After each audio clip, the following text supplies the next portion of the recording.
जय हिंद। चलिए आज हम देखते हैं उत्तर मुगल काल, और ये काफ़ी इम्पोर्टेंट टॉपिक है। और इसकी अगर हम बात करते हैं तो खास के ये बिहार दरोगा का प्रीवियस ईयर में कई बार पूछा भी गया है। और दूसरी बात ये है कि बाकी जितने भी एग्जाम अभी है आपके, जैसे में बिहार पुलिस हो गए, अन्य सभी प्रतियोगी परीक्षा हो गए, ये सभी में पूछे जाते हैं। तो अगर आप किसी भी चीज़ का तैयारी करते हैं कंपटीशन का, तो आपके लिए ये क्लास काफ़ी लाभदायक होगा। तो आप शुरू से लेकर लास्ट तक देखिए और आपको काफ़ी अच्छे तरीके से समझ में भी आएगा। क्योंकि मुगल काल तो हमको समझ में आता है, लेकिन उत्तर मुगल काल क्या है वो समझ में आपको नहीं आता है। तो चलिए हम बात करते हैं। आपका एक सेकेंड आप होल्ड कीजिएगा।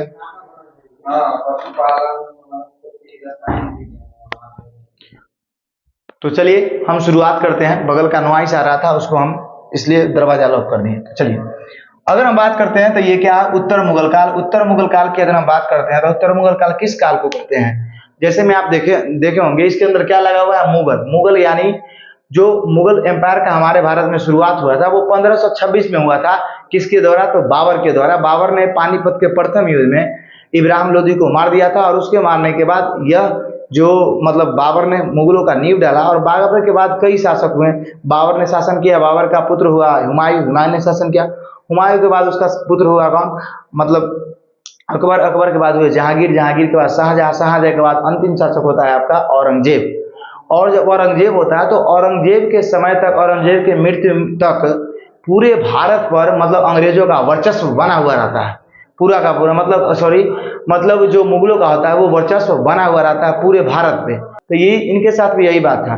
मतलब जैसे कि आप जानते हैं कि आज अगर रात है तो दिन होना तय है, और दिन है तो रात होना तय है। उसी तरह मुगलों का भी हुआ। औरंगजेब के बाद मुगल धीरे धीरे धीरे धीरे पतन की ओर चले गए। और इनका पतन कैसे कैसे हुआ वो हम आपको बताएंगे। जब तक ये 5-6 शासक रहे, पूरे भारत के बागडोर संभाल के इन लोगों ने शासन किया। लेकिन जब देखिएगा कि इनसे ज़्यादा शासक यहाँ पे होंगे, लेकिन ये सभी के सभी बोका शासक होगा। ये किसी भी ससुरा से देखिएगा तो मतलब शासन संभाल नहीं पाएगा। और ये लोग क्या करेगा कि अपने दादा परदादा के पूरे संपत्ति को बुरा के छोड़ देगा, यहाँ पे पूरा गड़बड़ कर देगा। तो कैसे कैसे करेगा, इसी कहानी को हम जानेंगे, और यहाँ से आपका एग्जाम में सवाल आएगा। तो चलिए हम शुरुआत करते हैं। और आपसे एक रिक्वेस्ट है कि यहाँ से सवाल आता है, इसलिए आप देखिए। अगर आप पढ़े हैं नहीं पढ़े हैं तब भी देखिए। आपको इतना तो जरूर है कि बाकी जितना भी अभी तक क्लास उत्तर मुगल काल का देखे होंगे वो आपको ठीक यहाँ लगेगा। हमारा कोशिश ये रहेगा। तो सबसे पहले हम बात करते हैं औरंगजेब का। तो औरंगजेब का जो मृत्यु आपका हो गया था ये 1707 ईस्वी में हो गया था। कब हुआ था?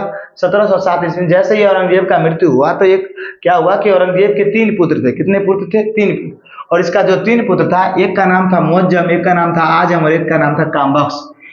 तो मुअज्जम का आजम और का मतलब ये तीनों जो इसका पुत्र था, मुअज्जम, आजम और कामबख्श, ये तीनों में युद्ध छिड़ गया। क्या छिड़ गया? युद्ध। अब जैसे ही युद्ध छिड़ा, आप देखिए क्या होता है। ये तीनों में इसलिए युद्ध छिड़ा कि ये बोल रहा था कि देखो बाबूजी तो चल गए, अब इनके गद्दी हम लेंगे। तो ये मुअज्जम, आजम और कामबख्श ये तीनों गद्दी पर बैठने के लिए लड़ने लगा। और जब लड़ने लगा तो लड़ने से पहले समझिए ये तीनों 3 जगह का सूबेदार था। क्या था? सूबेदार। सूबेदार का मतलब ये होता है कि जैसे में समझिए कि अभी भारत का प्रधानमंत्री कौन है? मोदी जी है। अब बाकी सभी स्टेट के मुख्यमंत्री है। तो समझिए मुख्यमंत्री स्टेट को चला रहा है, लेकिन पूरे इंडिया को कौन चला रहा है? पूरे इंडिया को चलाना है मोदी जी। तो मोदी जी हो गए मेन, जैसे औरंगजेब हो गए। ये जितने भी मुख्यमंत्री हो गए वो एक तरह का सूबेदार हो गए, है कि नहीं? तो मेन वही हो गया। तो जब से उनका मृत्यु हो जाएगा तो सारा मुख्यमंत्री चाहेगा नहीं, चाहे कि हम प्रधानमंत्री बन जाए। तो उसी तरह से इनका जो 3 बेटा था, ये कौन था? एक था मुअज्जम, एक था आजम, एक था कामबख्श। तो मुअज्जम जो ये था काबुल का सूबेदार था। ये भी क्वेश्चन कई बार पूछा गया है कि औरंगजेब के मृत्यु के समय में मुअज्जम कहाँ का सूबेदार था? तो काबुल का। और आजम कहाँ का सूबेदार था? तो गुजरात का। और कामबख्श कहाँ का सूबेदार था? तो बीजापुर का। अब क्या किया कि ये तीनों उत्तराधिकारी के छिड़ गया तीनों के बीच। कहा कि हम गद्दी पर बैठेंगे तो हम बैठेंगे। तो जब भी अपने पिता के संपत्ति के लिए बच्चों में युद्ध होता है, इसी को इतिहास में हम बोलते हैं उत्तराधिकारी का युद्ध। तो ऐसा करते हैं, आपको समझ में आया होगा। ये तीनों के बीच में युद्ध हुआ जिसे हम उत्तराधिकारी के युद्ध करते हैं। और ये युद्ध दरोगा के एग्जाम में पूछा गया है। ये उत्तराधिकारी का जो युद्ध हुआ था ये 1707 में हुआ था। क्यों? क्योंकि जब मरेगा तभी तो लड़ेगा। ऐसा थोड़ी कि आज मर गया 10 साल बाद लड़ेगा, तब तो दूसरे कोई गद्दी पे बैठ जाएगा। तो उत्तराधिकारी का जो युद्ध हुआ ये हुआ 1707 ईस्वी में। और इस युद्ध को हम बोलते हैं जजाऊ का युद्ध। क्या बोलते हैं? जजाऊ का युद्ध। और ये जो युद्ध हुआ था इस जगह, ये जगह का नाम है आगरा के धौलाधर जगह पे। कहाँ हुआ था? आगरा के धौलाधर जगह में। और जब ये तीनों के बीच युद्ध हुआ तो युद्ध कुछ घमासान हुआ और उसके बाद हुआ ये कि इसमें किसी न किसी एक को जीतना था। और जीता कौन? तो आपका जीत गया मुअज्जम। कौन जीत गया? मुअज्जम, जो आपका कहाँ का सूबेदार था? काबुल का। और वर्तमान समय काबुल आपका कहाँ पड़ता है? तो पाकिस्तान में पड़ता है। तो जैसा ही मुअज्जम जीता तो मुअज्जम जीतने के बाद क्या किया? ये बहुत खुश हो गया, कहा कि भैया हम दूगो भाई को हरा के आए हैं, हम अपना नाम बदलेंगे, है कि नहीं। ये आया अपना नाम बदल लिया, कहा देखो आज से मेरा नाम मुअज्जम नहीं है, खराब नाम रख दिया हमारा बाप कि मतलब औरंगजेब को समझ में नहीं आ रहा था, हमारा नाम रख दिया मुअज्जम, हम अपना नाम बदलेंगे। और इसने अपना नाम बदल के क्या कर लिया? इसने अपना नाम बदल के बहादुर शाह रख लिया। और इससे पहले कोई भी बहादुर शाह नाम नहीं रखा था उपाधि में मुगल के अंदर। तो जब कोई नहीं रखा था तो इस वजह से इसका नाम के एक सिरा में और जुड़ जाता है बहादुर शाह प्रथम। प्रथम हम क्यों बोलते हैं? प्रथम इसलिए बोलते हैं कि इतिहास में इसका मतलब कोई ना कोई द्वितीय आएगा या तृतीय भी आएगा, तो द्वितीय आएगा इसलिए हम इसको क्या बोल देंगे? बहादुर शाह प्रथम। तो मुअज्जम अपना नाम क्या रखा? बहादुर शाह प्रथम। और बहादुर शाह प्रथम की उपाधिधारी करके ये दिल्ली के गद्दी पे बैठ गया, एकदम आराम से गद्दी पे बैठ गया, क्या लाओ मिठाई चबाते हैं, ये बैठ गया।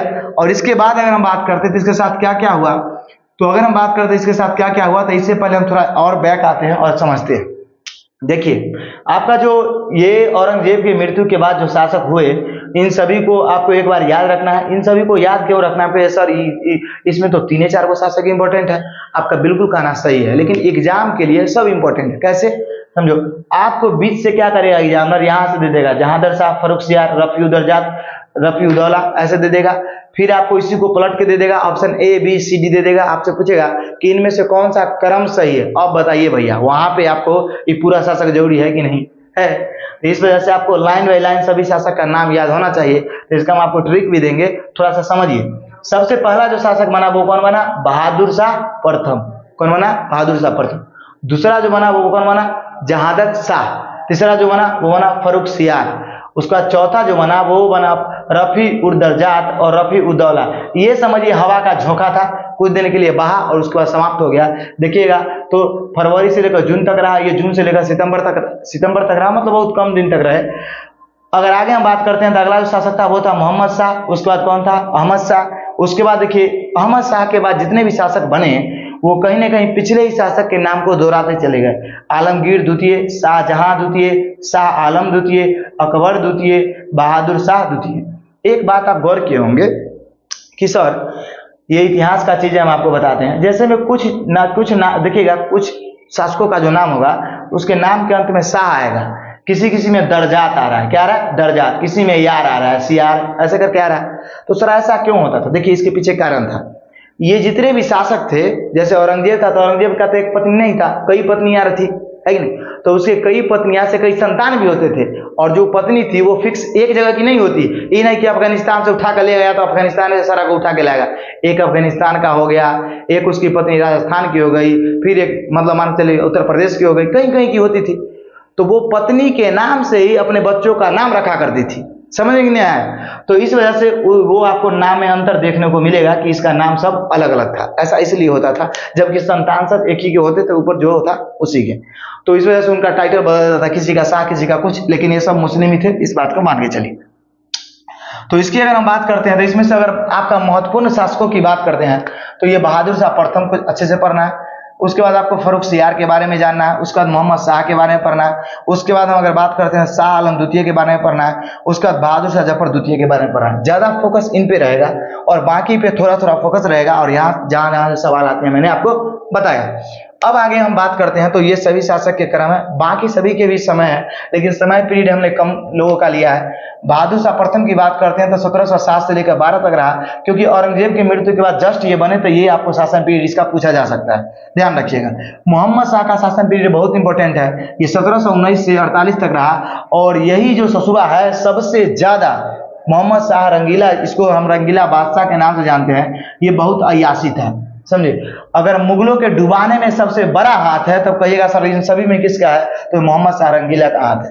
अब अगर हम बात करते हैं अगले का, तो अगले हम आगे याद रखिएगा अकबर द्वितीय का, क्यों? क्योंकि इसका पीरियड ज्यादा दिनों तक रहा, 1806 से लेकर 37 तक। बहादुर शाह द्वितीय की बात करते थे, ये अंतिम है, इसलिए आप इसको याद रखिएगा, 1837 से लेकर 57 तक। और 1857 की क्रांति होती है और उसके बाद इसका चैप्टर क्लोज हो जाता है, इसे मार के रंगून भेज दिया जाता है अंग्रेजों के द्वारा। तो अब हम अगर बात करते हैं तो इसको याद कैसे करेंगे, तो इसको आपको याद रखना है, जो ट्रिक है इसको आप ऐसे याद रखिएगा। पहले याद रखिएगा बजफ, क्या याद रखिएगा? बजफ, थोड़ा मौज देख करके लिखते हैं, ब ज अफ, बजफ याद रखिएगा।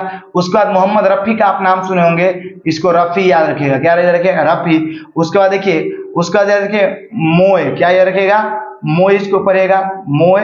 उसके बाद देखिए मोए सासा अब, क्या रखिएगा? मोए सासा अब। बजफ से आपको तीनों ऊपर कंफर्म याद हो जाएगा। बजफ से क्या हो जाएगा? बहादुर शाह प्रथम, ज से हो जाएगा जहांदर शाह, फ से हो जाएगा फर्रुखसियार। आशा करते हैं तीनों समझ में आया होगा। और रफी से रफी उदरजा, तो उसके बाद रफी उदौला 1719।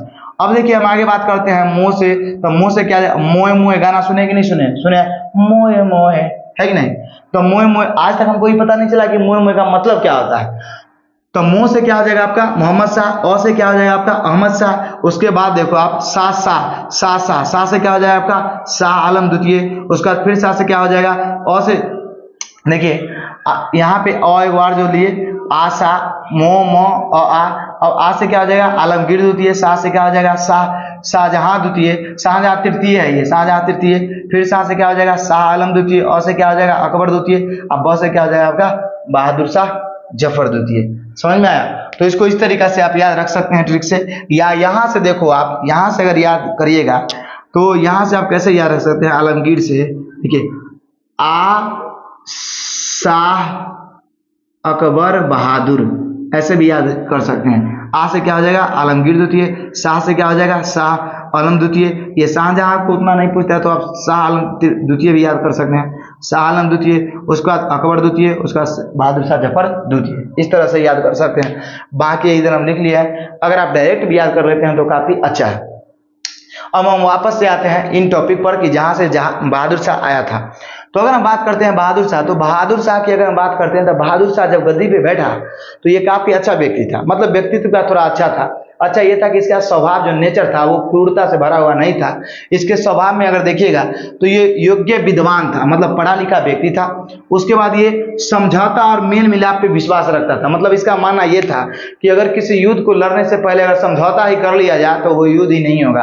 तो इसका सोच भी कुछ सही था कि युद्ध से अच्छा है कि हम लोग समझौता ही कर लेते हैं। उसका मेल मिलाप, मतलब बाकी जो इसके विरोधी थे उससे ये मेल मिलाप करके रहता था। कौन? बहादुर शाह। अगर इसकी हम बात करते हैं तो इसका बहुत अच्छा संबंध था सिख गुरु, जो 10वें गुरु थे गुरु गोविंद सिंह, इनसे इनका काफी बनता था और इनका सम्मान भी ये करता था।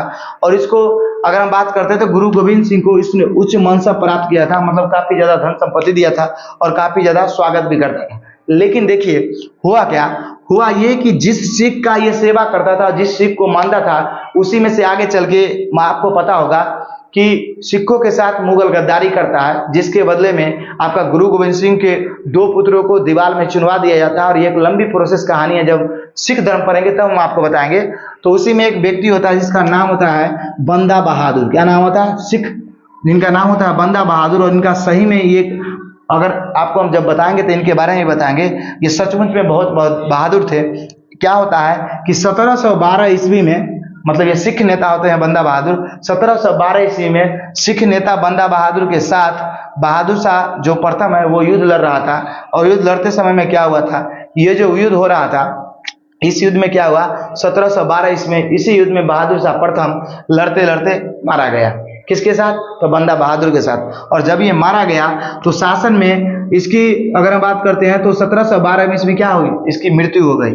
और आगे अगर हम बात करते हैं तो इसका एक और खास बात ये था कि इसके शासन में कोई रुचि नहीं रहता था। मतलब रुचि कहने का मतलब ये शासन पर ध्यान ही नहीं उतना देता था। मतलब कहने का ये है कि इसका मंत्री अगर उधर सिगरेट पी रहा है, पीते रहो कोई दिक्कत नहीं है, उधर शराब पी रहा है, पीते रहो कोई दिक्कत नहीं है, वो उधर मटर गश्ती कर रहा है, करते रहो, हमको कोई दिक्कत नहीं। मतलब शासन को उतना ही ध्यान और केयर नहीं करता था, थोड़ा केयरलेस भी इंसान था। कौन? आपका तो बहादुर शाह प्रथम। और इसका नतीजा ये निकला कि शुरुआत में जिससे इसका अच्छा संबंध था उससे संबंध बिगड़ गए, और सिखों से बिगड़ते हुए संबंध के बाद बहादुर शाह के साथ 1712 ईस्वी में युद्ध हुआ, और इस युद्ध में ये बेचारा मारा गया। और जब मारा गया तो अगर हम बात करते हैं कि शासन में इसका रुचि नहीं था, तो इसी वजह से इसको एक इतिहासकार ने उपाधि दे दिया है। किसको? बहादुर शाह प्रथम को। इसको हम शाह ए बेखबर के नाम से भी जानते हैं। क्यों? क्योंकि इसका शासन में रुचि नहीं था, तब बेखबर रहता था कि कौन क्या कर रहा है उसको भैया हमको कोई खबरें नहीं है, तो कैसा रहता था? ये बेखबर रहता था। इसी वजह से हम इसको शाह ए बेखबर के नाम से भी जानते हैं। अगर हम इसकी बात करें तो जैसे ही इसका मृत्यु हो गया बहादुर शाह प्रथम का, तो इसकी अगर हम बात करते हैं इसकी मृत्यु के बाद फिर इसका 4 गो बेटा था। क्या गो बेटा था? 4 गो। अब इस चारों के बीच युद्ध होने लगा। अब कौन सा युद्ध? तो हम बताए हैं कि पिता के संपत्ति के लिए या उसके गद्दी के लिए जब युद्ध होता है तो उसको हम उत्तराधिकारी का युद्ध बोलते हैं। फिर से उत्तराधिकारी का युद्ध हुआ, और इसके 4 पुत्र जो थे आपके, वो कौन था? वो था आपका जहादर शाह, जहादर शाह, हाँ ठीक है। एक था आपका आजिम शाह, कौन था? आजिम शाह। एक था आपका रफी उस साज था, समझे। उसके बाद एक था जहान शाह, कौन था आपका? जहान शाह। ये चारों के बीच में आपका ये युद्ध हुआ, और युद्ध होने के बाद अगर हम बात करते हैं तो जो युद्ध जीता वो जीत गया कौन? आपका जहादर शाह। तो बहादुर शाह प्रथम के बाद जो अगला शासक गद्दी पे बैठेगा उसको हम जहादर शाह बोलेंगे। क्या बोलेंगे? जहादर शाह। और इसके बाद फिर से मुगल आगे चलने लगता है, और आगे की कहानी आप समझिएगा अगले वीडियो में। तो ये हमारा छोटा सा पहला प्रयास था हिस्ट्री का। आपको कैसा लगा? ऐसे पहला प्रयास नहीं, इससे पहले भी मैंने वीडियो बनाया है, लेकिन उसमें हम मेन टॉपिकों को लिए हैं, जैसे कि आंग्ल भारतीय युद्ध कैसे कैसे हुआ, ये हुआ। लेकिन आज हम कोशिश किए टॉपिकों को पढ़ाने का, तो ये टॉपिक हम आपको कितना समझा पाए, कितना आपको सही लगा, ये कमेंट करके जरूर बताइएगा। और यहाँ से प्रश्न आता है इसलिए मैंने आपको पढ़ाया। दरोगा का हम खासकर वही टॉपिक आपको हम पढ़ाएंगे जहाँ से प्रश्न आता है। और हमारा वीडियो देखने से आपको ये होगा कि आप कोशिश ये कीजिएगा कि आप कोई भी बुक पढ़ लीजिए, कहीं से पढ़ लीजिए, क्वेश्चन हो सके तो आपसे भी बन जाएगा। लेकिन हम अगर आपको वीडियो बना देंगे तो इतना जरूर आप आशा रखिएगा कि उससे 90% अगर उस टॉपिक से क्वेश्चन आ गया तो बनने का चांस है। समझ नहीं समझे? और बाकी आपको ट्रिक भी देंगे जिस तरह से दिए। और आगे की वीडियो में हम जहादर शाह से शुरुआत करेंगे। जहादर शाह के बारे में थोड़ा सा बताएंगे, जिसमें जितना बताना होगा उतना बताएंगे, और आगे बढ़ जाएंगे। तो क्लास आपको कैसा लगा ये जरूर बताइएगा। आप एक बार इसका स्क्रीनशॉट ले लीजिए। तो आशा करते हैं कि आपको ये प्रयास अच्छा लगा होगा, और आप कमेंट करके जरूर बताइएगा कि आपको ये क्लास कैसा लगा। यहाँ से क्वेश्चन आता है इसलिए मैंने इस टॉपिक को लिया, तो आप अपना जरूर बताइएगा। बाकी करंट अफेयर्स का वीडियो भी कंटिन्यू जाता रहेगा, आप टेंशन नहीं लीजिए, बीच बीच में ये वीडियो हम डालते रहेंगे। तो चलिए, तब तक के लिए जय हिंद, जय भारत। मिलते हैं आपसे अगले वीडियो में।